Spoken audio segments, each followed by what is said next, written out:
Yeah.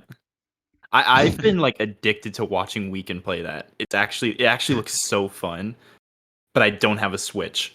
Fun for it. But anyways, Yeah. that aside, welcome everybody to Quack and Smite League Season 3. I will be your host for tonight, Jiren Lamb, joined by my friend Raptor. Are we live? Yes, we are. Oh. Hi, everyone.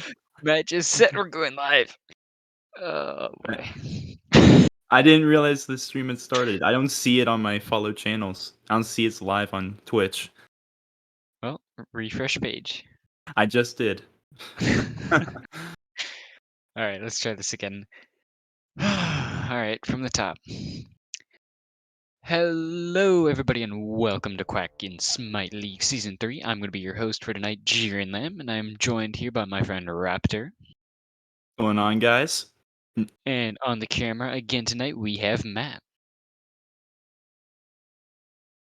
I don't think he's allowed to talk. Oh, he is talking. Hi. Better be talking.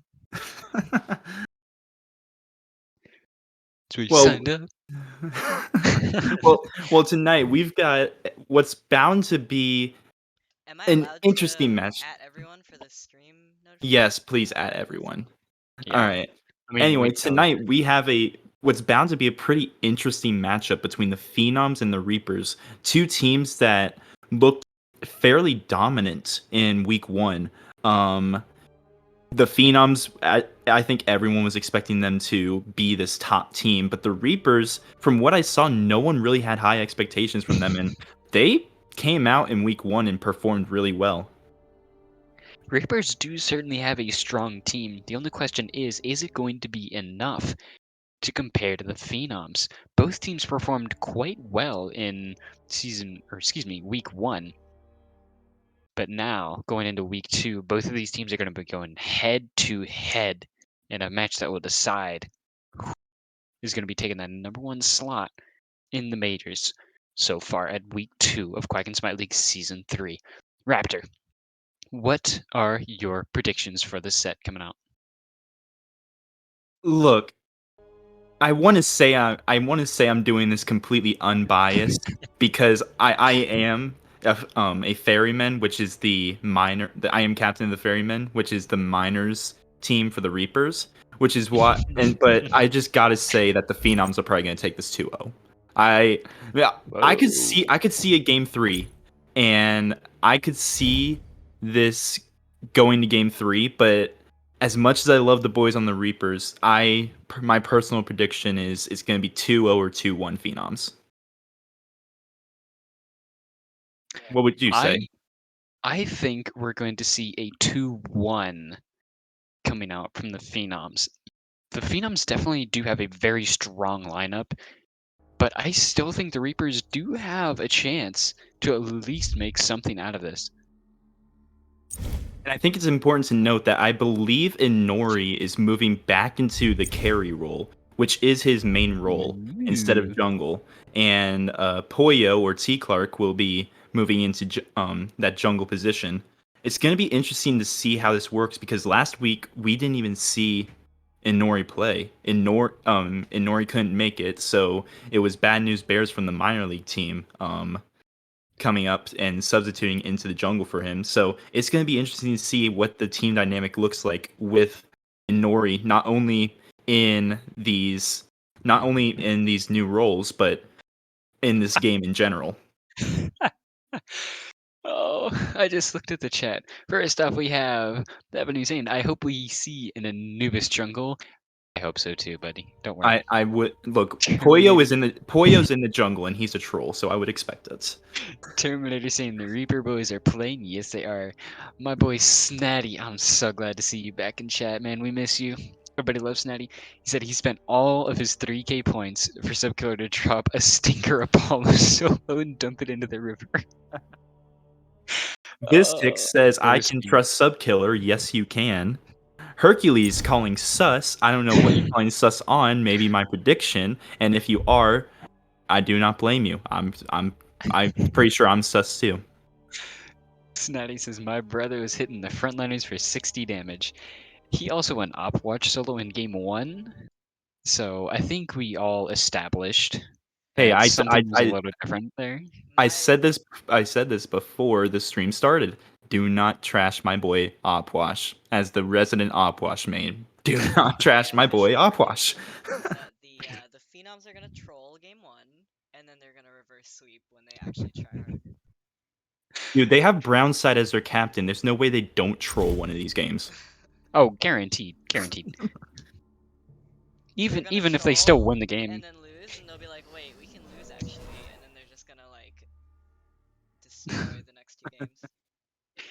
even if they still win that game, I guarantee you the Phenoms are gonna at least troll just a little bit.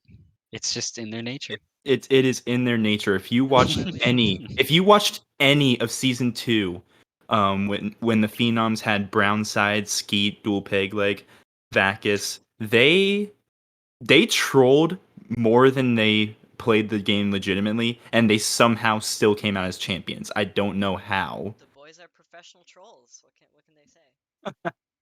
I'm pretty sure I saw Brownside. What did Brownside play in that one game? He played some weird pick in support and like just popped off. I'm sorry, Cannot isn't remember. isn't that every game? Okay, It's well, Brownside we're talking about. yes, but I'm not talking like he went in a guardian or a tier or Herc and went a weird build. I'm talking like he went a weird pick, a weird build, and for some reason just popped off still. Once again, it's Brownside. Really wouldn't put him past him to do that literally at least once a set.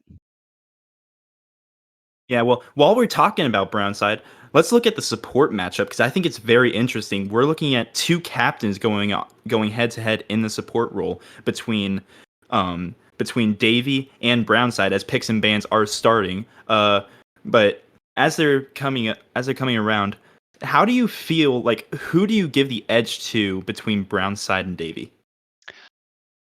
Hmm.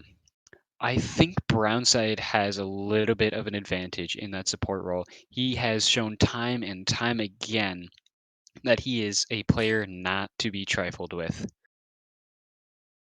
Speaking of bans, though, we do see Sobek banned, Tiamat will be banned, and Loki will be a ban as well. And Athena wound up being the fourth ban, all four of which being very strong picks. They all have a quite sizable impact. I don't think Yes, there's anything wrong. there's nothing out of the ordinary per se. Other than the Sobek ban, I will say Sobek is a very strong guardian, but you don't normally see him banned top 3. So I Yeah, wonder if that's a normally, shot at Davy, who did play the Sobek in 2 games in their 2-1 win over the Booney Gang. So I wonder if that's a shot to get Davy off of something that he's comfortable with and saying, "Hey, what else can you play?" true. And we see a tier band as well. Here is a bully in solo. I love tier solo when he's on my team. If the tier is on the enemy team, I just hate my life. As the first pick is coming in, and it is going to be a soul. One of Gilgamesh the being the third band as well. Yes, Gilgamesh was the third band, but going back to the Soul is quite unarguably the strongest magical ADC in the game right now, and one of the strongest mid laners. But also, we have been seeing a lot of play from her in the ADC role. Where do you think that Soul is going to go? Honestly, I would not put it past Armor Wolf to be playing Soul. I've seen him do it before, and he is more than capable of handling that. I'm just surprised that he didn't end up opting for the Chiron pickup, which, especially if anybody was watching his games last week, he displayed a powerful play on the Chiron. I And will we'll leave see standing Ganesh and no barrier Giannis to locked our in success. by. You shall not pass! Oh, actually, To we'll my see audience, that the is. Fafnir come out for Brownside. Looks like they aren't going to be trolling too much on game I one. love No, gold. this is shaping up to be the There's Odin. the Odin. The The Odin pickup is a little questionable for me, because May the gods he of has to Valkyrie catch Giannis surround you! for the top 2. I should say for the top 2 picks out of the Reapers. he have to catch Giannis in the middle of the lane away from any walls in order for it to be effective on him. And Ganesh can just dash through the Odin cage. Sure, Ganesh will take a little bit of damage, but come late game, it won't really matter. So showing their hand a little early right now, as the only one who can get stuck in that cage is the Giannis, and he's and that's pretty situational. The bottom 3 picks for the Reapers could very easily be characters with leaps or teleports that get them out of that cage easily, and this Odin cage will basically just be used for It's nothing more than getting movements abilities out of the opponent. Dodgy will end up being the third You god have yet to being see locked the in meaning of cruel. by the Reapers. I'm interested to see how Dodgy is going to end up going, especially if they can combo that with Ganesh. Oh, that could be dangerous. Because we see It Tsukiyomi banned and then Jingwei will be banned. it really can. Going back to the dodge E point, it really can be potent. But I think that as of right now, it is more to catch the Odin before the Odin catches the rest of the team, because Odin does not have a CC immune ult, and so this Odin, which is most likely going into the solo lane, but I would not be surprised if we see it in the jungle as well.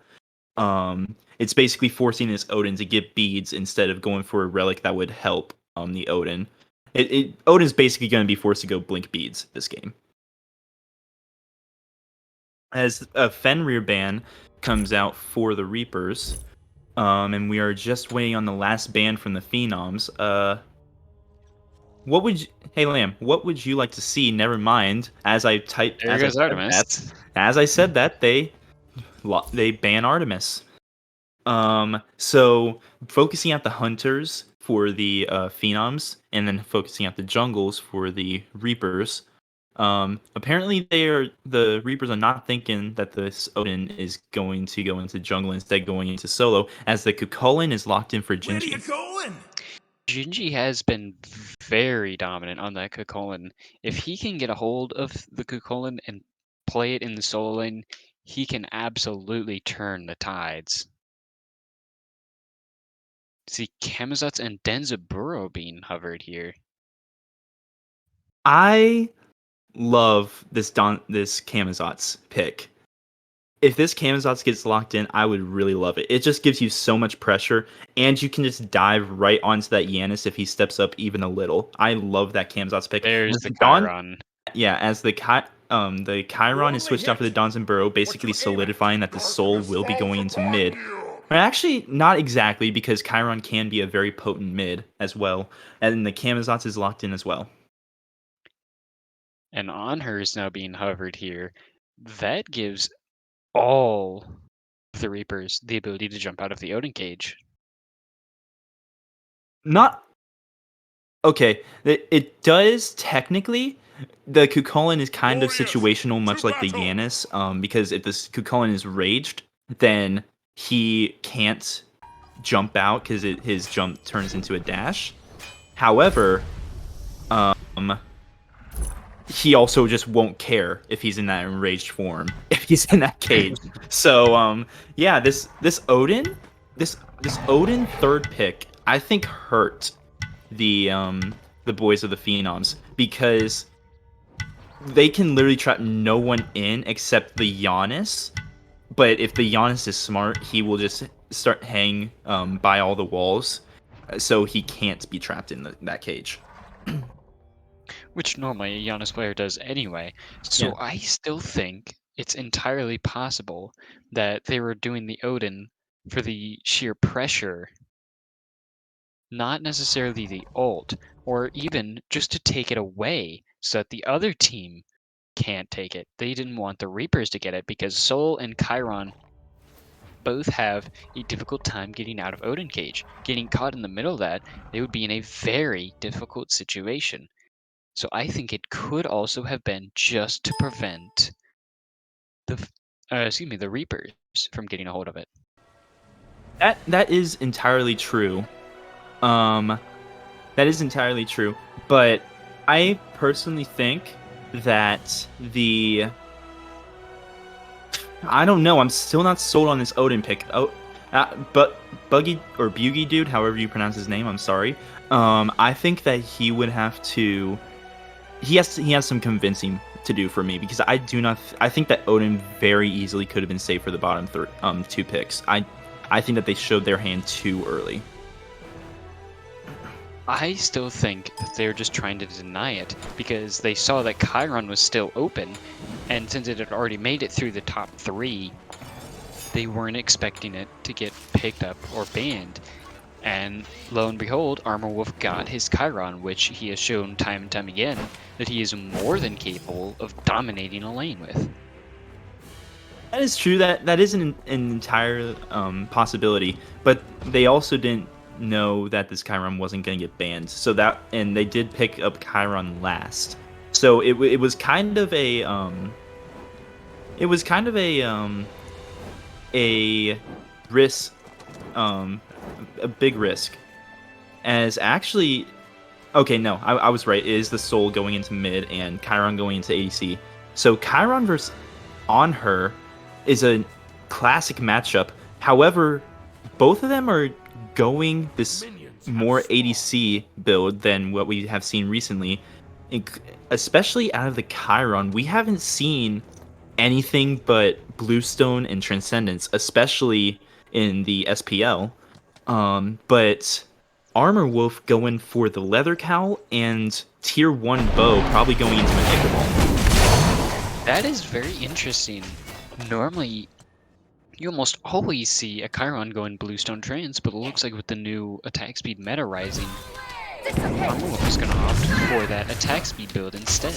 I am personally not a fan of that because Chiron gets all his pressure from his abilities. He just uses that Bluestone and Transcendence far too well. But I guess that we'll just have to wait and see how well this works out, as they do have pressure early on. I'm not sure if they just got to wave earlier or not, but I guess Chiron just still gives that early pressure without the Bluestone. I mean, they already have the pressure right now, so I don't doubt that Armor can still pull it off.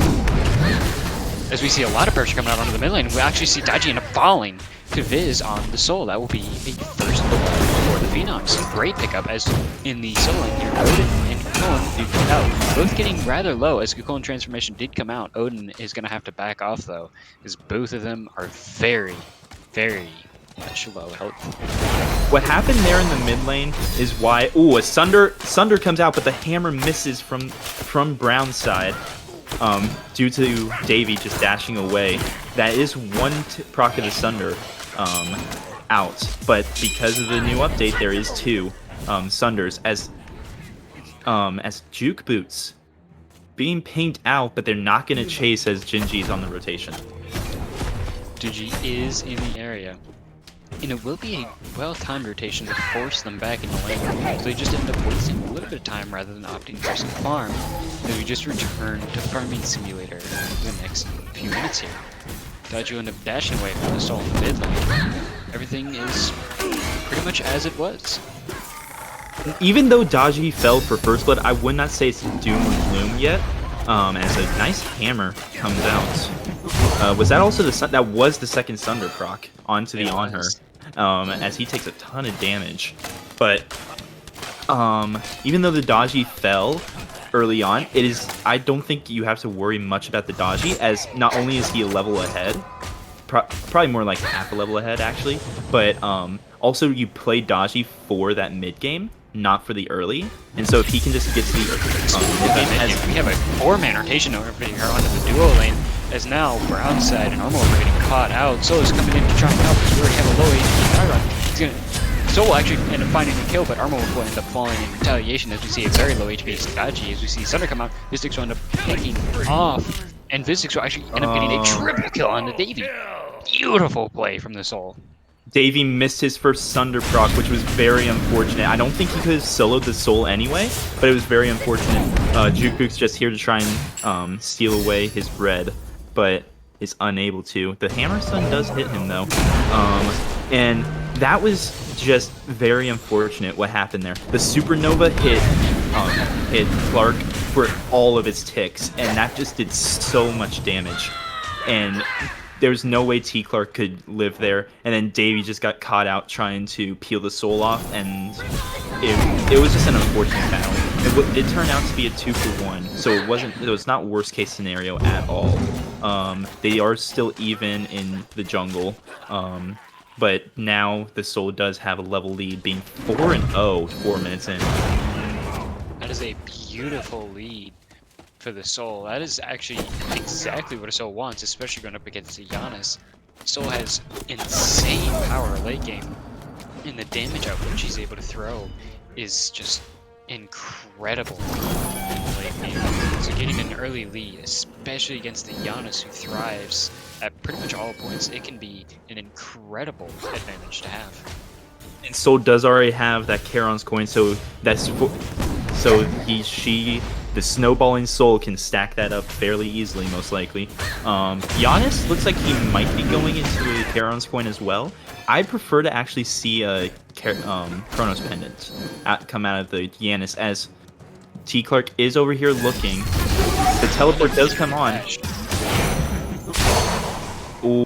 Beautiful cleanse from Armor Wolf, perfectly timed with that Paolo from Daji, getting out of those chains and back into lane against this Anhur who's now 1 level below.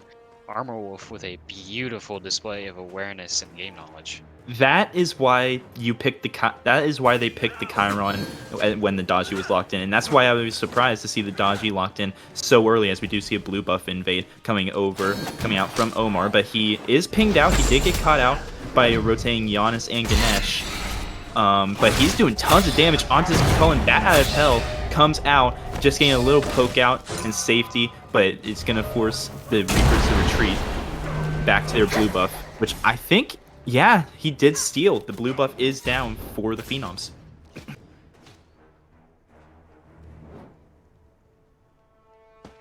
Going back to why you pick the Chiron is for that cleanse. Oh, Supernova coming out after the Stellar Burst, and that's just a ton of poke onto Juke Boots. Not much he could do there. It is Brownside picking up the kill.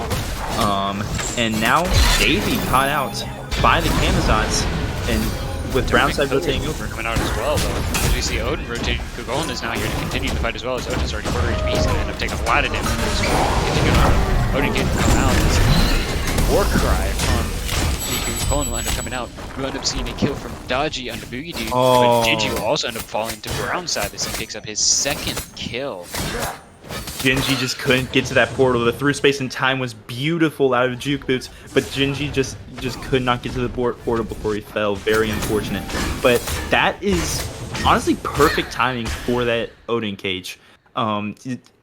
Gingy is Rage transformed. He had just transformed, so you know that there's going to be at least 10 seconds or so of him being transformed and unable to jump out of that cage, and you know that there's 3 other people surrounding him. There was just no way Gingy could live without getting to that world. That very nice cage there. Great awareness as well from Boogie Dude. That was a beautiful timing as well. Not only did it save his life from the Cullen, that kill was so unfortunate. Poor Armor Wolf. Now he's getting ulted under his own tower. He did use the beads. He did use the beads to avoid the dash for I believe it's called immovable object. I believe so. From the Ganesh dash, which did end up saving his life. But he was gonna have to back anyway, so he's like, I'm not losing much, maybe just this wave, which I would have lost anyway. So he's perfectly fine with getting poked out there as long as he didn't die. And not dying is a very, very good thing. Yes, it is. The Stellar Burst, I'm sorry, coming out, just trying to get poke. The Supernova misses everything, misses every proc on Davey. The Dharma kill is coming out, but it's not enough to save him, as 2 are trapped in there. They're just gonna wait it out, and it's 7-2, 8 minutes in. Got a very high scoring game from the Phenoms, 7 to 10 kills before even the 10-minute mark. It has been a bit of a And we continue to see the fight go on as Armor picks up a second kill over in the dual lane, soloing that victory. As we Oh, now have a Genji's great pushed up too far. Great Spear of Mortal Pain through space and time coming out just in time to save him. Unfortunately, Oh, so but will it's also not- be in the area. And it looks like that's going to be the end of it. Blinken from the Daji, coming out, trying to get closer. Is he going to pick up the soul? The shutdown onto Viztix. The Bat of the Hell going to use this to avoid the pull. And that's going to be the end of that. A 1-for-none trade at the end of it.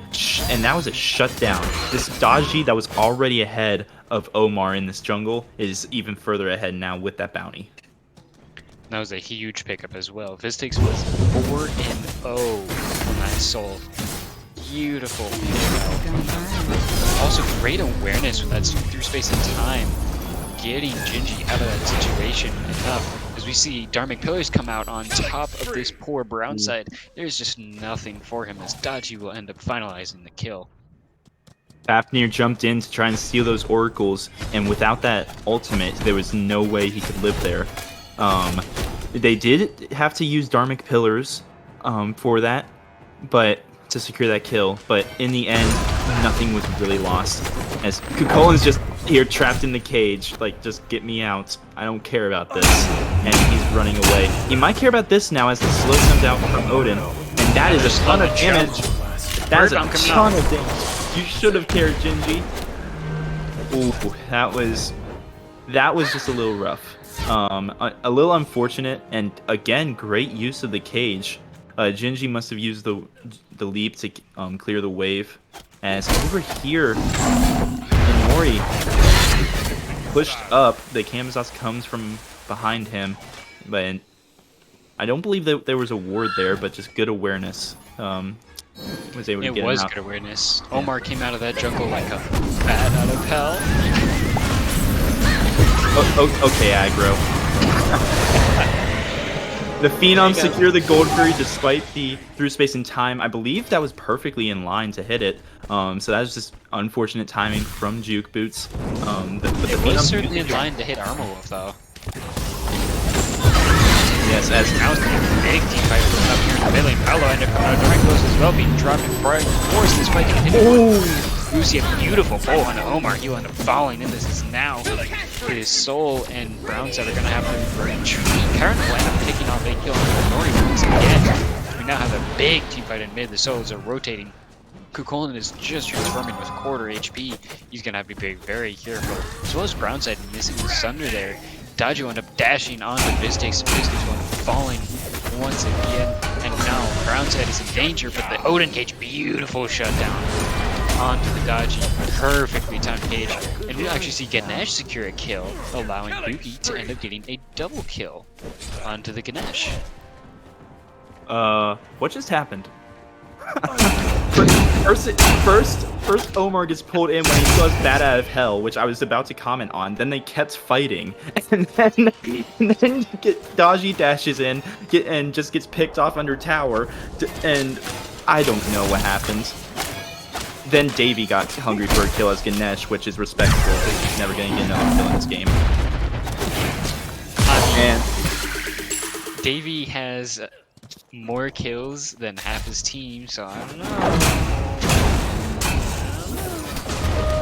As we see a 2v1 coming out onto Genji in the solo lane. He's taking a lot of damage from that bird bomb. Odin is unfortunately out of mana. Didn't expect like Kamazotz is not ready to drop this one yet. Bat out of the Hell coming out to try and continue this damage. Chase will continue into the tower. Warkai will end up coming out, proccing the Pride one, and will end up forcing the Kamazotz away. That was a good attempt. I think that was more for a damage check than anything, because I don't think there was any way he was going to kill him. Sunder comes out onto the Soul, and decent damage coming out, but the Saphirate will make sure that she gets out of there. The Hammer Stun onto Juke Boots, but he will just walk away as the Stellar Burst does not hit him. But I think that Bat out of Hell under tower was more just a damage check. If he could kill him with the third strike, then he definitely would. But as soon as he saw that he couldn't, he just used that third strike to get out of tower range. Also a beautiful war cry from Genji. getting that Pridal and Brock to give him extra health as we see through space and time as well coming out to try and secure that Fire Scorpion. Unfortunately, the Phenoms will end up securing this Scorpion as well. But as the fight continues, as we see Blink jumping from Odin, drops the cage onto Daji and Ganesh, as we see Pala coming out as well to try and continue this fight. Daji will end up jumping away from the fight as Dharmic Pillars are ready, but we don't see it just yet. That was a disengaged Powwow. That was not a fight. It was. She did pull in the Odin and the Fafnir, which was enough to get her out. But it was great patience and discipline from Davey not to drop that Dharmic Pillar so that he has it for the next fight.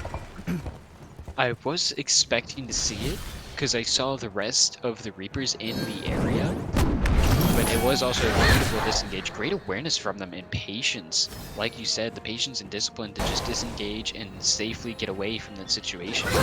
Great play, Reapers. So going back to builds, oh my gosh. Armor Wolf just bought a full item and tier 1 Lightblade. It was the Ichabal coming out for the Chiron as Pyromancer is started. The Blink in from Kakolin to try and stop this. Phenoms do secure it. Giannis is here, so Jinji shouldn't be in too much trouble. Cancel that. He takes a ton of damage. Daji blinks in from behind, gets a kill onto Brown's side, and is looking for the soul now. Juke Boots as now Soul is in danger as she's getting chased. Deep as well coming out, trying to escape from this Daji. Odin Cage coming out to try and zone the Daji away, as well as Davey taking a lot of damage now, being caught in the middle of all this. Omar went up securing another kill. Daji dashing out onto the yellow buff, went up stealing the buff away, but she's already quarter HP trying to run away from this Odin in deep enemy territory, and unfortunately does not look like she's going to be able to get out. Palo though coming out to try and tether them away so she can run in, but unfortunately not be enough as Omar will end up finding a third kill. That was just T. Clark exerting dominance. He's like, I'm getting chased by an Odin, a Soul, and a Kamazan. I'm still gonna take the speed with me. In the end, he should have just kept running. He might have gotten out if he went in between the mid tier 2 and the Phoenix. But he had to assert dominance. He didn't have to do anything else. He stole the yellow buff. He absolutely asserted that he will not go down without taking them with him. Fair enough. As going back to these hundreds, that's never mind. It's just non-stop action every time I try to talk. And Nori caught out the Bat of the Hell, coming out to chase down Nori. The bats do hit the minion. Unfortunately, the Odin Ring comes out. Only catches the Ganesh though, which Ganesh is able to dash out of that cage for free. Inori, the masterful shot, just barely not enough damage. You know, if he had Bluestone, that would have killed. It very well could have. But we will end up seeing being pulled by the Phenoms. All fire in the area. Reaper's not able to contest it in the slightest. Going back to what? Okay, maybe I won't get interrupted this time. Although I do see a 3-man grouping from the Reapers. 2. Anyway, what I was saying. And the action continues. Okay, I'm just not even going to try and talk about Armor Wolf anymore. As a Sunder comes out onto the Daji, she has to use the 1,000 cuts for movement speed to get away from the Odin. The ring is back up though. He does have that 20% CDR as Inori just trying to trade with this Chiron. Doing a fairly decent job at the moment, being 4 levels down, which is what I was going to comment about, but you know, whatever. And it looks like Davey must have walked over a ward, and he's going to run away as Omar picks up Juke Boots on the right side, and it looks like they're just going straight for fire. It looks like they are. Drago will end up getting secured, though. Chiron in a lot of danger as Dharmic goes end up coming out. Honor will continue the chase, though, as the infill ends up saving him, getting him just out of range. Barely missed, as we see both the Fafnir and Solo as well as the pile looking up will end up pulling Fafnir back into the Fire Giant. As we see a low HP Daji running away. Jinji is also in danger now, as he's quarter HP under 3 people. That ult May not be enough to save him though. Raglan is going to give him a little bit of a shield to try and run away. As we do see Raise transformation. Omar on the falling to Gingy. Beautiful way to pull it back into Bird. As now the ult coming out trying to save him, but Boogie One finishing off the kill onto Gingy. Daji ran away, but right into the waiting arms of Armor Wolf. And that's going to be another kill for Armor Wolf. I believe that's a shutdown onto T. Clark. And now they're looking for Juke Boots as he was doing that back camp. But he is a Giannis. The ring comes out, but I'm guessing it didn't catch him as he is able to portal through the wall. Armor Wolf is massive right now, level 19. The next highest is Inori at 17. But Inori was just 4 levels down, like not too long ago. Armor Wolf has been just farming on this left side. Just 4-1. Although I would like to take this opportunity to quickly mention Snatty in the chat saying you gotta chalk a decent bit of this one to a massive competitive. I am inclined to agree. We have a more modern Season 8 meta coming out from the Phenoms, but the Reapers have a very meta team from early Season 8 with the Colin, the Giannis, and the Honor. Very, very powerful in the early bit of Season 8, but now, as we're getting into the middle of Season 8 with their most recent patches, Odin in the solo lane has been very prevalent, especially recently, as well as seeing Chiron, Soul, and Fafnir being very, very powerful in all rights, as we see Paolo end up coming out, end up forcing the beats on nobody in this instance. It's a very unfortunate Pal out, and now Phenoms just have all the advantages in the world in this next team fight. As the blink from the Odin comes out and the ring comes down onto the Daji, she is able to teleport out, but the blink from the Camazot's onto her, they are just looking for T. Clark in this fight. And now that she's gone, all of the focus moves onto Inori and Juke Boots as they both fall thanks to the Bat Out of Hell and Stellar Burst. As Armor Wolf picking up T. Clark, and this is going to be a deicide. A 5 for none, and they're just going to run right towards that tier 2 in mid and possibly the Phoenix. I think that they are crazy if they don't pick up the Phoenix here, because they have more than enough time to get that Phoenix before anybody even spawns. They can, and not to mention they have Soul, Chiron, and Coerce. They're positioning to look for the end. They are going to go for the end. There's still 15 seconds before anybody's up. They're not going to be up in time. That Fafnir buff is too strong. They're both getting so much attack. There's so much damage out coming up. Giannis is going to be able to do anything. Just time did absolutely nothing, and the title will end up falling to the Phenoms. 21 minutes in, and the Phenoms take game 1. Look, I know I predicted Phenoms to take this 2-0, but I was expecting a much closer match. Now, to be fair, Reapers had a lot going for them. This Daji pick, 8 and 6, I think that the Daji pick worked out well. The big problem was they picked it so early in the draft that the Phenoms just picked around it. The only one that they could pull in was Bugie Dude, and that didn't work well a lot of the time, because if Bugie Dude got pulled in, they didn't have enough burst to take him down before he could drop the ring, and then his team would just follow up. And so I definitely think that I believe it was Snatty that said that it was Comptiff. I definitely think it was Comptiff. I think that Chiron, Soul, and Fafnir. Yeah, I mean that's all you really have to say. Snatty dropping some straight facts in chat. Soul and Chiron getting at minimum 50% increased attack speed. With Fafnir and Odin buffs, it easily reaches 75 to 120%. Absolutely. 2 ADCs like that, getting those massive attack speed stims. At level 6, they're already hitting 2.0 attack speed easily. It is incredibly difficult to be fighting that, especially in this attack speed meta that we find ourselves in. If you ask me, you have to ban the Chiron.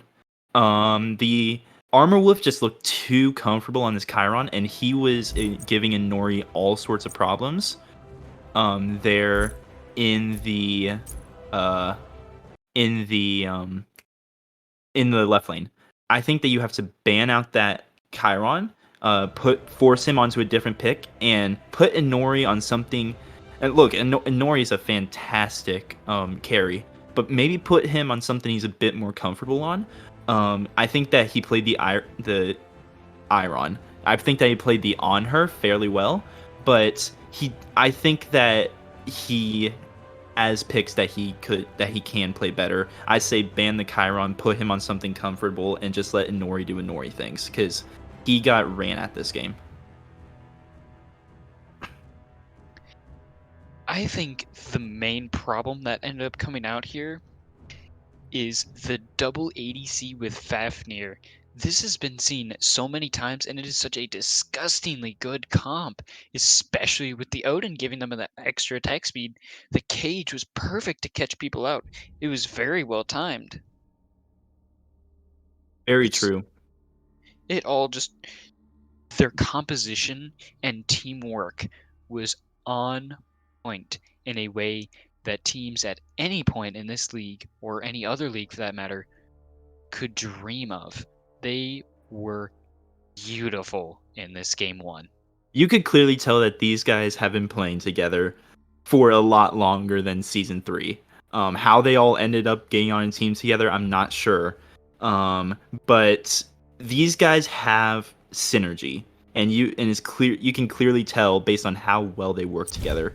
As we do get into picks and bans for game 2, if I do not see a Chiron ban and maybe even a Fafnir ban coming out from the Reapers who are first pick, then I will be questioning We have what's going on. Loki being banned by the Reapers. Tiamat will be banned by the Phenoms.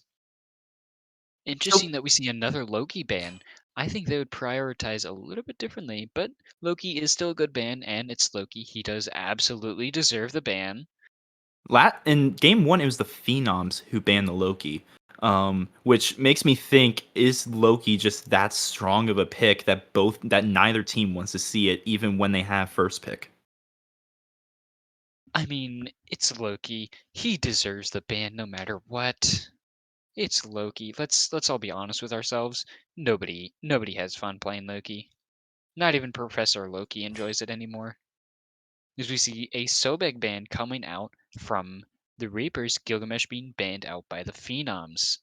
So they basically just switched They have because switched. They they're have doing the switched. same bans in the same spots. It's just different teams banning them. Because in game 1 is the Phenoms in the first pick slot banning the Sobek and Loki, and it was the Reapers in the second pick spot banning the Tiamat and Gilgamesh. So, and there's an Odin ban, which is the respect ban. That is not the respect ban I wanted to see, though. I would have much rather seen a Fafnir or Chiron ban. Except they could be looking to first pick the Chiron or the Fafnir, which could work. But I don't know. That just means that you're giving them one or the other as well. As the Soul is banned by the Phenoms themselves, and Athena is instantly locked in by the Reapers. Athena is a very powerful pickup. Athena Wisdom has shall be my so much shield. flex potential. She's so diverse. She can play pretty much anywhere she wants and still will be perfectly fine in it. Very, very true. I think Athena is arguably one of the best guardians right now, just because of how flexible she is. A, B, she can be anywhere on the map in the snap of fingers, and C, oh yeah, that for some reason they gave damage to her taunt. I don't know why they did that. We see Rama being picked up here. And there's the And there's the Fafnir. Fafnir. There's the Yep, Fafnir. Yep. this I is expected to see that top two. I Yep. love Rama is probably the gold. perfect target for Fafnir because I personally think Rama benefits arguably the best from this attack speed meta. Maybe Artemis as well because she does have that 80% stim. But I mean, there's a reason that we saw Artemis and Fafnir just wreck face in the SPL today. you're But not wrong. it You're not it wrong. has been a while, not as long as Artemis, but it has been a while since we've seen Rama pop up in the meta. Really, it hasn't been since the Rama Cupid meta at the end of season 7 that we saw Rama pop up. And then Apollo just kind of took over his spots. So it's going to be interesting to see how he fares in this new meta, even though on paper, it does work out as we see a Merlin being hovered, but nope, Instead, the Merlin is gonna be hovered again just by Juke Boots Burrow is and locked locked in in. as well. Yeah, Merlin and Donza. This Athena Donza, when Athena was Is changed, disgusting. it's when actually no, I shouldn't even say when Athena was changed. When Athena was meta because of the new map and it being bigger. Athena, Dons, and Burrow was the go-to kill lane, and I think that this Rama and Fafnir have a lot going, have a lot of work to do because they're not going to get the same early pressure that they got last time. Speaking of early pressure, we see Osiris locked in by Boogie Dude. I'm interested to see how this goes. Osiris doesn't seem to be the most popular pickup, but especially with a Fafnir, that can all change. Look, I wouldn't be surprised if we see an Erlong Shen or a Kali locked in as well, and then some sort of ADC mid, so that this Fafnir coerce can just affect all four people to the maximum. Do you But see Tyr and Tsukiyomi banned by the Phenoms as well as Giannis and Fenrir banned by the Reapers? I wouldn't be surprised to see attack speed jungles like you said, like Erlang, or even Arachne, or please no heck, even a Arachne. Nemesis. A Nemesis could even work into this as well. Their I late game think potential I with Fafnir Rama is insane already. So throwing a Nem into the mix, your late game shred is going to be damn near unstoppable. There's and your line. there's the Erlong. If There this it gets is. locked in, I'll be a little There it disappointed. Okay, is. the Erlong was locked in.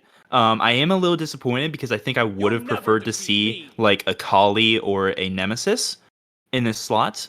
However, the Erlong, because he gets basically a free kins proc, it's This just is one going to tale do you work. don't want to chase, darling. I am not upset about the Erlong pick. I just think that there are better picks. As the Surkek is being hovered and the Surket is going to be locked in along with the Wukong, I There it love is. There it is. There's the shot. Okay, I'm not even gonna talk about the Suket anymore. Wolf, let's go. Okay, where does Zhang Kui fit into this? Where does Zhang Kui fit into this comp? Well, I'm expecting to see like a Neve and some sort of AA mid laner. No, we see Yes, the Zhang yes, Kui. yes, yes. Do it, Armor Wolf. Do it. Yes. Are you kidding me? Wait a minute. Yes. Okay, It's okay, ramen. Yes. stream. You can't see this right now. Armor Wolf is the one on the Zhang Kui, which means that he's pulling a Season 6 Fun Baller, and he's going Zhang Kui ADC. Let's go, Armor Wolf. This is going to be a Zhang Kui Fafnir versus Athena Donzenborough duo lane. Look, we said that they were going to be trolling and memeing. I was not ready for this, though. Rama mid Zhang ADC. See, what nobody else knows is, as picks and bans were going on, Armor Wolf shoots me a DM. Yes. And he's like, "You said you wanted some spice?" And I said, as a joke, I said, Zhang ADC Lamau. The mans did it. Look, The mans did it. You said it yourself. This is the Phenoms we're talking about. If you're joking about something with them, they will do it with full-on honesty. I am so glad that they did. Okay, well, let's stop talking and getting our feelings in the way of this. Let's talk facts. Zhang Kui is going to get pressured out by this Donzenborough. This Zhang Kui is not going to be able to hang.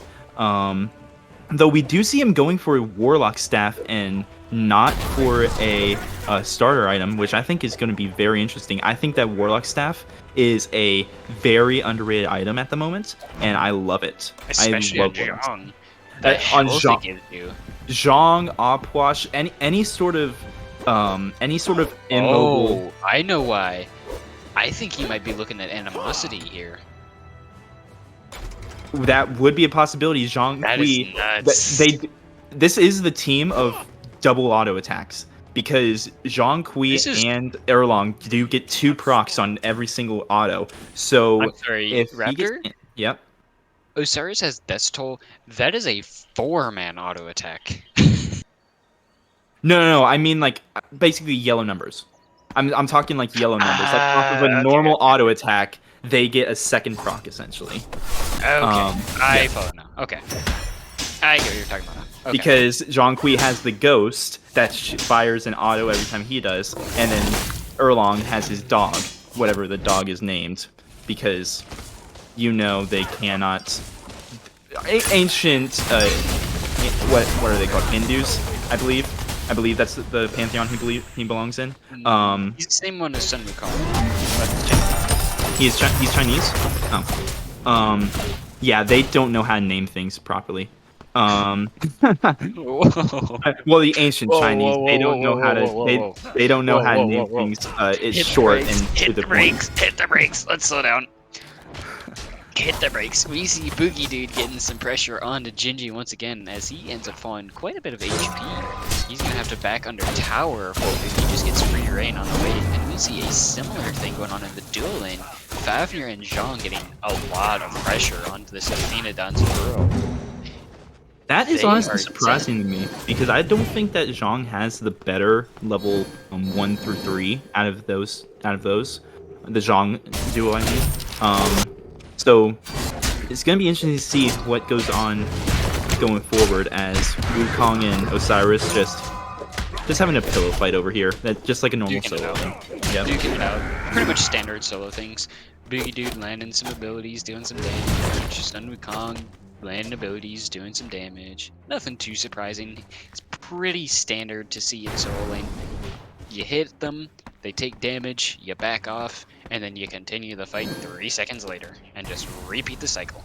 We are seeing very early invades coming out of the Rama and the Erlong as they take both back camps away from T. Clark on this Circuit. As I didn't get the chance to talk about it, I love this Circuit pick. Because they have so much healing coming out of this. As Genji going to fall to a gank from Omar on this Erlong Shen, and that's going to be first blood over to his opponent in Biggie Dude. About 2.5 minutes in as well. Definitely going to be a good pickup for the Phenoms here. Getting that early pressure is exactly what they want to see. That is where this team is going to excel.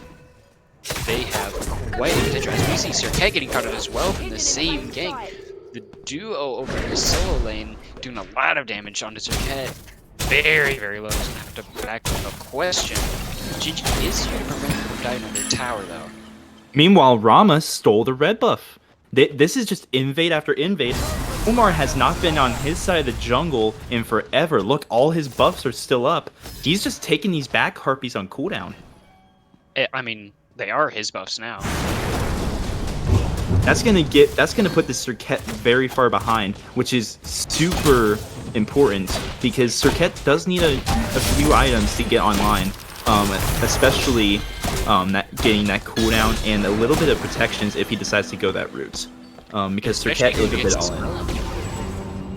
Especially against the Erlong, who thrives on the early pressure with that Mannequin Scepter. The damage, pardon me, the damage output from that in the early game is critical for Erling Shen. He dishes out quite a bit in the early game. When he falls off late game, he needs that pressure, as we see quite a good jump from the Fafnir. Yes, Erlong does thrive very well in that early pressure as the Lord of the Afterlife comes out, as well as the Erlong ult. Beautiful gank from Erlong. Omar picking up another kill onto Gingy. Look at the ward situation over on the right lane. 0 wards in the jungle, as it's gonna hurt here as well. As T. Clark has no idea Omar's right there, and because he's Circuit, he's gonna be able to get away, or maybe not. The dash coming out, or the ferret coming out from Erlong, but he's just gonna walk away after the taunt. I mean, it certainly doesn't come as any cost to Erlong. He still has pressure. We see a lot of pressure coming out on this Zhang Kui, taking a massive amount of damage from the Danzaburo. Inori doing a big number on Armor Wolf, as he's going to continue doing Armor Wolf things. He's still Jean-Kui. He can still easily heal that up, as Inori decides to freeze wave a little bit. That is true, but with him freezing wave, he's not going to be able to get to heal up using that Recall Demons. As T. Clark does get a pick onto Beauty Dude, the Athena ult does, the Defender of Olympus does come out as well. As, a three-man gank coming over here on Danzaburo. He has no idea, and that is going to be a dead Danzaburo going to Armor Wolf, and that's the last person Inori wanted to go. Oh no, Armor Wolf is actually doing Jean-Kui carry. I'm going to be interested to see, does he go AA based? As it looks like Stream is having a bit of an issue. Getting that good old fashioned Discord diff. Yes, it looks like the stream is down too.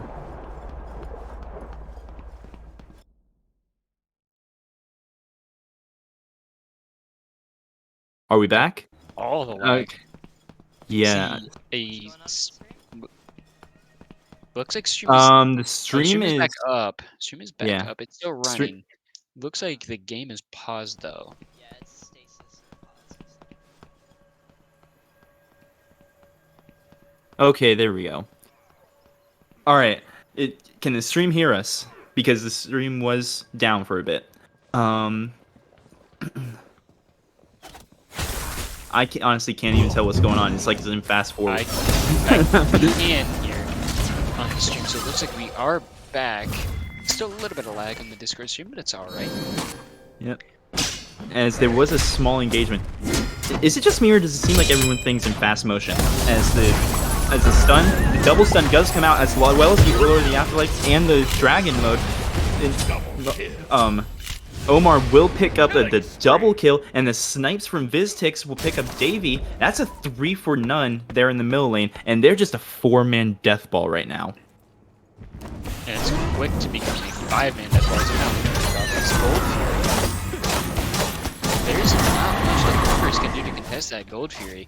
They just don't have that much damage to contest it right now. Now, looking at all things considered, I think that not the Phenoms, the Reapers do have the better late game comp with this Danzaburo, with the Merlin, with the Serpent. The issue is they can't fall too far behind because this is a very snowbally comp from the Phenoms. And if they fall too far behind, the Phenoms will just run away with this with no hope of coming back. So the Reapers Phenoms are already 3k goal ahead, and their XP lead is also becoming prevalent. One level in the jungle, yeah, XP is almost 4k. It's 1,000 XP. One is caught on with Jean-Kui. Jean-Kui will still end up picking off Inori. Beautiful play from Rumble though, as he's now getting ganked by the Serket as well. Serket ult onto him. He's gonna have to run away and try and heal off the wave, but it's not gonna be enough. Rumble end up rolling in and wind up saving Armor Wolf. Ooh, the healing reduction, actually the healing prevention from the Serket ult made it so that if Armor Wolf did go for that heal, he would still just die. Luckily, Armor Wolf voted against it, and just threw the card on the wave and ran into the jungle towards his team, and he lives for that. Beautiful roll-in from Viztix, though. Great awareness. Saved Armor Wolf's life, as we now see the Phenoms taking a 7-1 kill lead. Yes, like I said, 3k or almost 4k gold, 4k XP. This is getting a little out of hand for the boys on Reapers. They need to change something soon, as Erlong is continuing to just run at these back camps. The Rama Snakes will come out as well as the Earlord of the Afterlife, just chasing down Merlin. T. Clark has already fell before he could do anything. He's going to have to come out for the Merlin, and Osiris will just get out of there scot-free, picking off the beads from Merlin, and it's a 1-for-none trade.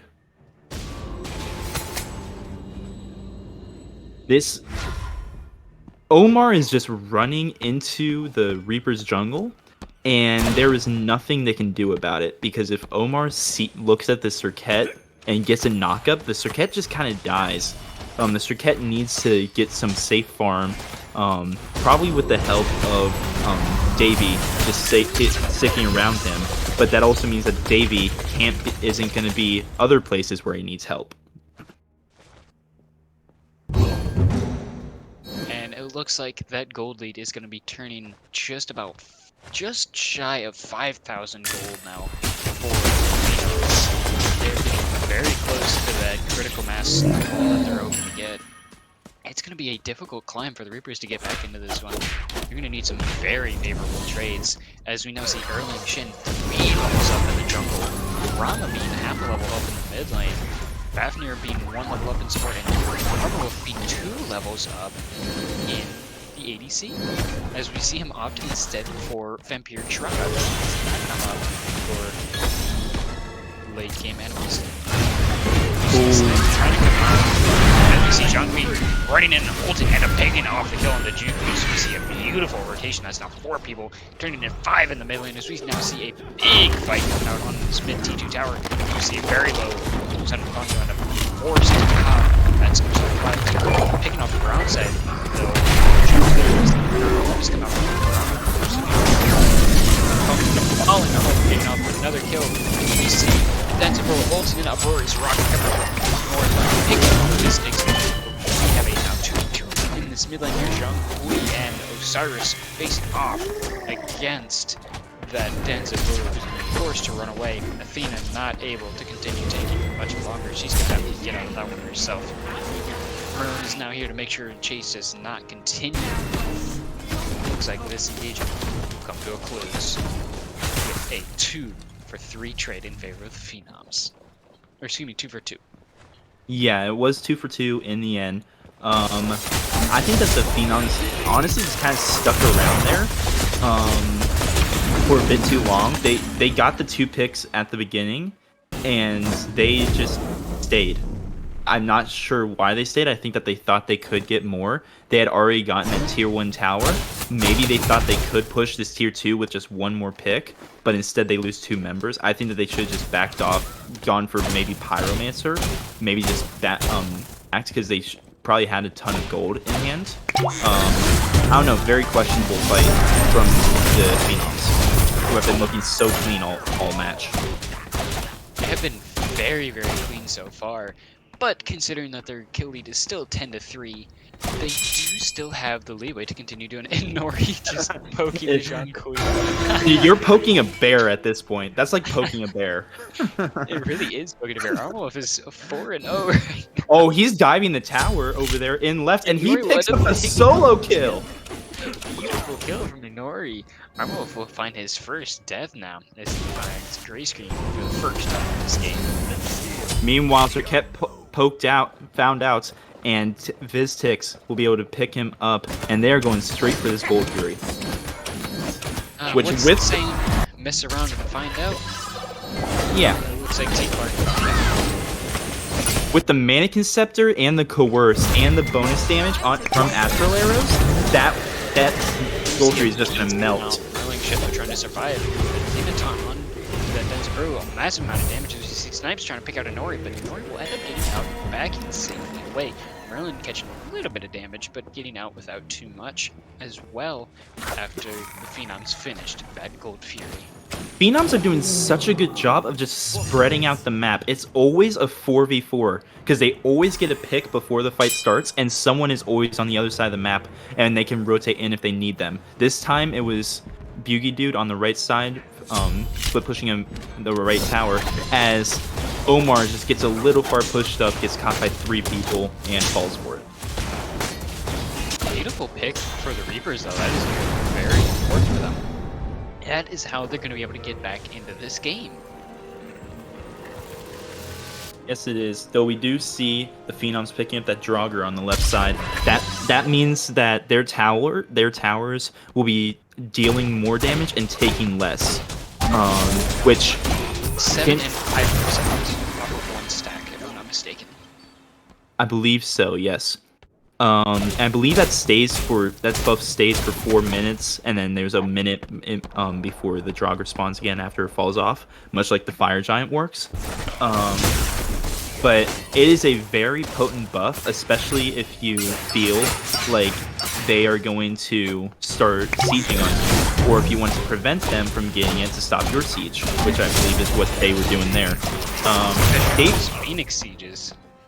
Especially on the Phoenix sieges. Davey dashing in, possibly looking for a taunt, but Armor Wolf was too far away. It's amazing. It's amazing to me how the Phenoms know where Clark is coming from without a ward being there. I need awareness audio cues from them. Yeah. Why listen to your enemy's footsteps when you can smell their fear? I thought you were about to say smell their feet, and I was about to be very concerned about you. No thanks, Raptor. I don't swing that way. Anyway, moving on, we do see Telekineering coming out from Armor Wolf, getting that attack speed. I was wondering where the attack speed Zhonghui was, and now we have it found. He does also have Blink. That is very smart, because John Kui wants to get in there in these late game fights. He's not going to be as tanky as he would be if he built mid lane like most people do. Though he does have that Warlock staff fully stacked, which I believe gives him like 400 health or something like that, which is a substantial amount. So he can survive decently long in these team fights, and his job is just to get in there and get his damage off. We do have a lot of things coming out. The Reapers recognize the Phenoms are in the fire. That's hit as Phenoms see a big team by Vernon. We see a lot of damage on Mr. Cat. Two are going to have to pop ult to try and survive. We'll end up finding the kill anyway on the T-Clark. Merlin taking a lot of damage, also taking the Sunder charge as we see continue chasing Erling. Shin blinking in, will end up finding the kill with Nitro's blessing. Beautiful kill as well. We now have a 0 for 2 in favor of the Phenoms. Before anything else falls, though, we do have a ripping kill on Armor Wolf. Oh, and then the Defender of Olympus will pick up his ticks. And now they are chasing Omar here. The carries are down and out of this fight. Omar's too low HP to stay. Booty Dude can't fight much himself. He's already half HP. Frenzy will end up being pulled as well. 2 C's done onto the Zero, and Norris like they're more expected. He's behind him. That taunt is so powerful. Starter's taking so much damage, he's gonna have to get out of it instantly. Omar wound up picking off a kill before he falls as well, though. Tank fight, tank fight. Fafnir will end up falling to Jinji. Can we even really call it a tank fight? I mean, Osiris has Stone Cutting Death's Toll, and Wukong has Soul Eater and Bluestone. That's just 2 tanky carries right there. we did see a tank fight last night. There were 3 or 4 times that we saw just the solo and support alive at the end of the team fight, and they just kept duking it out. Those are always the most fun to watch. Meanwhile, T-Clark has to be careful here as Armor Wolf is looking over towards his purple. I can't tell if he stole it away or not. He did steal away the purple, so that's no purple for Armor Wolf.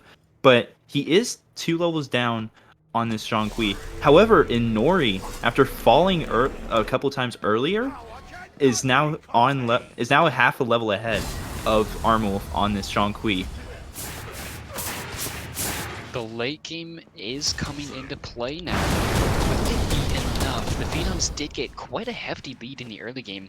The question is, will they be able to continue that pressure as we're using Pyromancer? They do have a 5k lead right now. This will take it up to about 6k, or 7k. I'm sorry, and that is a pretty hefty lead for 18 minutes in. And they do pick up the Gold Fury as well, just spreading this map, which is they had kind of diverted from these past couple team fights, but that is where they had been finding their success all game, as they pick out Jinji. The blink in from T-Clark onto the backline. Astral or Rama immediately goes up into the ult, and T-Clark is just left there to dry. Jinji's forced to back, and that's it. Wait, did Armor Wolf soloed Nori? Armor Wolf did solo Nori. I saw a Nori die. I'm like, wait, Armor Wolf did. But they are going immediately for this Fire Giant. Out be so we see the friends coming up from the Phenoms. So will end up dropping in. Someone will get burned out by Vistix, finding that kill. Fire Giant would end up falling to the Phenoms, and Merlin wanted to try and steal it, but he's not going to be able to steal it. As now we see Blink getting the Rama, massive amount of damage onto the Merlin. Deicide just comes out. The Aegis was not enough to save him. With two hyper carries, with mannequins, everything's just gonna shred. It doesn't matter whether you're tanky, squishy, or the fire giant. You're just gonna get shredded. And we saw that perfectly there with first Genji falling, then the fire giant falling, and then Juke Boots, just poor Juke Boots right there. Poor Juke Boots. There was just there was nothing for him. He wanted to try and steal it. It was a valiant effort, and I respect what he was trying to do. But sadly, it wasn't meant to be. I would like to look at the Circuit build. Actually, real quick, Wukong, I believe he did have, he did just have an item in that slot. He did sell it for tier 2 breastplate. I believe he's going to go into a Midgardian Mail to stop this attack, this heavy AA comp. Will it be in time is the question. I don't know. We do also see the Witchblade most likely coming out for Davy over there. Brownside just jumping with Davy, though Davies doesn't seem amused. And Circuit once again just getting jumped on and getting melted. Omar will find another kill. Somersault Cloud coming out just in time to save his life. But will it be enough to get him out of this fight? As we do see a lot of teams still here looking for kills. Erling Shen is very low HP. Boogie Dude went on finding the kill onto Juke Boots once more. Omar is going to have to get out of that one immediately. Armor Wolf isn't even here in this fight yet. I mean, they don't need him. This is how they've been winning all game. Get one pick, force a 4v4 team fight, and then the other person is either split pushing or selling or buying something with the 4k gold that they have. And speaking of buying something, Armor Wolf with the hazy blink, he's just running people down now. See the friendlies come out for that mid lane, maybe someone not falling to the Phenoms as we see a very low HP. Athena, she's going to have it back all the way back down. As we now see another frenzy being popped from the Phenoms, they're going to continue this push. Unfortunately, they won't be able to find any easy kills. And instead, they're going to opt to play a little bit safer and opt for that T2 tower in the solo lane and just shred that with that rock. I think that with the lead they have, they definitely could have ended there. They have 2 levels up in solo, 4 levels up in both mid and jungle, and then 2 levels up in carry. The only role they don't have a lead in is support.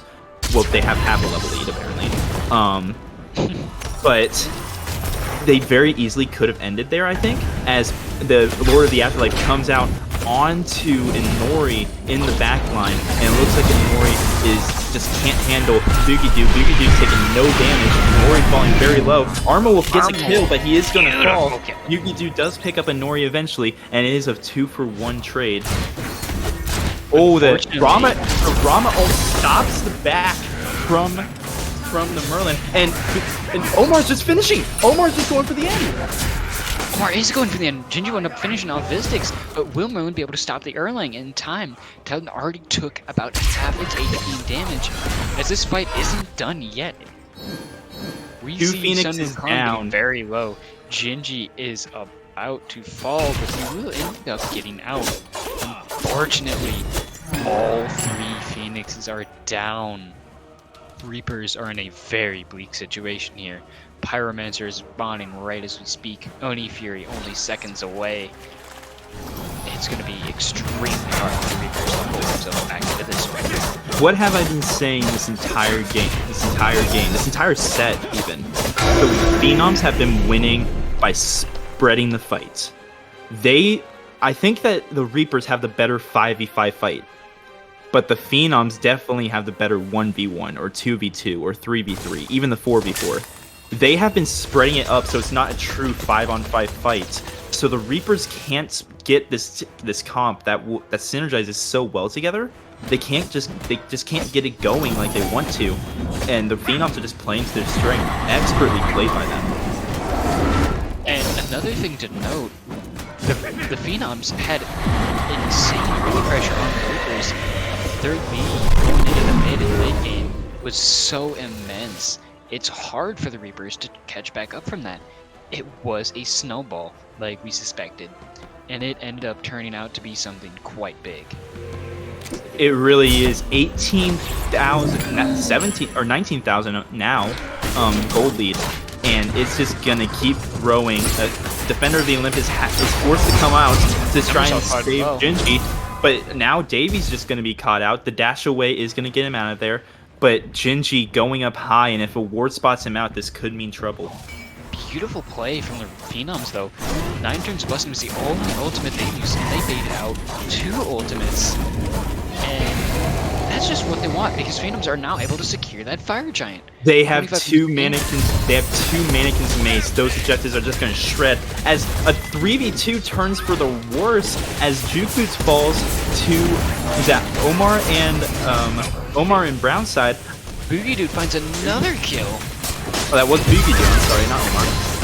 And this is gonna be game. Third. This is it. Armor finds a kill in the backline. Now it's just Gingy left in a 5v1, and will end up falling to Armor Wolf, and the Titan will fall to the onslaught by the Phenoms. Stream did go down also. Stream is lagging. Why does it have to go down right at the most exciting part? Oh, no. I don't know. Did it come back up though? Like No, it's still buffering. It's still buffering. from like all the way long ago? It was as soon as Gingy got cut out. Oh, it's back up. It's back up. Maybe it's just my Wi-Fi. No, I'm seeing the same thing too on stream. It's definitely catching a little bit It's of lag. struggling. Yeah, it's struggling. Very unfortunate, but it's looking like it's catching everything still. Like, can you still hear us? It's Yeah, still you can there. still It's hear still us. progressing. It's just slow. It's just way behind, which is unfortunate. But Very unfortunate. anyway, since they will eventually get to this point, Lamb, how'd you feel about that game? Honestly, I was expecting the Reapers to do a little bit better. They just got out pressured early. The team comp diff in game 1 ended up being too strong. And then the unexpected picks from Phenoms in game 2, they were still able to catch those favorable fights and pick them off one by one. And it worked into a massive early game snowball, the way that Zhonghui and Erlang Shen and Osiris just love. And it turned into such a massive lead and a powerful snowball that the Reapers just could not keep up. Very true. And if we can go back to builds, real quick, I also like to shout out the 25k and the 22k out of the Osiris and Rama respectively. Yeah. Do you see the Erlong and the Osiris, the Erlong and the Rama builds? They both have Mannequin's Mace, and if you don't know what Mannequin's Mace does, boy, let me tell you, Mannequin's Mace will be doing 200 a tick that refreshes on every auto attack. It will do 200 a tick to a Fire Giant. So if those two get on a Fire Giant, that Fire Giant stands no chance, as we saw multiple times. It doesn't only do that to a Fire Giant, though, it does that to tanks. Yeah. Those two just shredded everything, and we have to call out also Armor Wolf, Boogie Dude. Yes. We can't call out anyone on this team because all 5 of them just played so well. I personally would like to shout out Armor Wolf for actually running Zhonghui in the carry lane. And he also built attack speed with a sack shroud. Like, what more could you ask for? Maybe a Freya. But no, Hey. Armor Wolf went 8-3 on Zhonghui ADC. This man has straight T-posed on all of us tonight. That was going to be my next point. I personally, I understand that T. Clark got caught out, and a lot of the time he was trying to defend his back camps because it was constantly just Omar back there invading. I think that T. Clark should have spent a bit more time over there helping Inori with Armor Wolf. Armor Wolf, to his credit, he did a lot better against that Donzenburo than I was expecting. But I think that if Clark had just shown a bit more presence over there in the left lane, Arma Wolf would probably be like 4-9 right now. Because if he could shut down that Zhang Kui, I think that this game probably still ends up as a win because the other four popped off. But I think that the Zhang Kui would not have been as much of a factor. Regardless, I don't think it actually would have changed that much. I think it was fine to try and help the other lanes as well, because Armor Wolf wasn't present in as many team fights as the rest of the team were, and it was more important to shut them down first because their impact ended up being a little bit bigger than Armor Wolf did. Yes, but also he's a Zhang Kui. When I saw the Cirquet pick, when I saw the Cirquet pick and then he picked Zhang Kui into Cirquet, I thought, oh, T Clark is licking his lips right now. Like if I don't have a nemesis on my team and I see a Zhang Kui, Cirquet's my next best option. Unfortunately, it just wasn't meant to be. Instead, the Phenoms will end up taking a 2-0 victory over the Reapers. Okay, that begs the question. Who on earth do you possibly give MVP to for this set? Because if you ask me, I think it is Skeet for picking Brownside as a captain and then helping him draft this team. Oh, Lord. Hmm. In all seriousness, no, I think that we have to. I'm gonna narrow it down to either Brownside or Omar, because Omar was invading those back camps constantly. Omar shut down Clark very early on, and then when it came to team fights, he was constantly finding knockups, and he was constantly just shredding these tanks and these squishies like he's supposed to. Meanwhile, Brownside, he was hitting everything. He was setting up his team like a good support is, like a good Fafnir is. And so I think I'm going to give my MVP the Brownside, though I could very easily give it to any of the other four. I am going to have to agree. I think Brownside gets my vote for MVP of the set as well.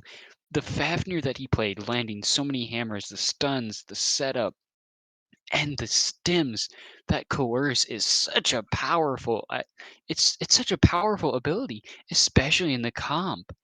It was it was beautiful. Yeah, it really was. But again, Viz takes on this Rama and on the who was he playing game one? I know it was only like 5 minutes ago, it felt like, but I still can't remember. Both of these games went so quickly, I was so surprised by that. It certainly was a very quick set. Beautiful display from the Phenoms. They showed that they are not afraid to go into any fight and still come out on top. Very true, and clearly they have the skills to pay the bills. I guarantee you that they will keep running comps like this where they just run at you no matter who they're playing. They will run at you and they will try and beat you, and I guarantee you until someone beats them and gives them a taste of their own medicine, I think that they'll just keep doing that because they seem unstoppable right now. They have insane teamwork, and the setup that they're able to get together, the synergy was just on point. It's downright. I don't think Admiral even begins to start covering it. The synergy and teamwork that they're displaying here, as well as just raw individual skill, it's it's something most people dream of. It really is, and this is this is gonna be a scary team to watch and fate. And I just had a voice Voice crack. I'm That was a sorry to every massive single voice person who just heard. I'm sorry to every single Wow. person who just heard that. I tell Um, you what, Raptor, after hearing that voice crack, my balls just receded into my body. Just hearing that. okay, thanks. Um, but I don't even remember what I was saying right now. Oh yeah, I think that the Phenoms are going to be a very scary team to face and watch because they just look unbeatable. They have such good synergy. Like I said at the end of game 1, I these guys are playing like they have been playing together since before even season 2 of the QSL.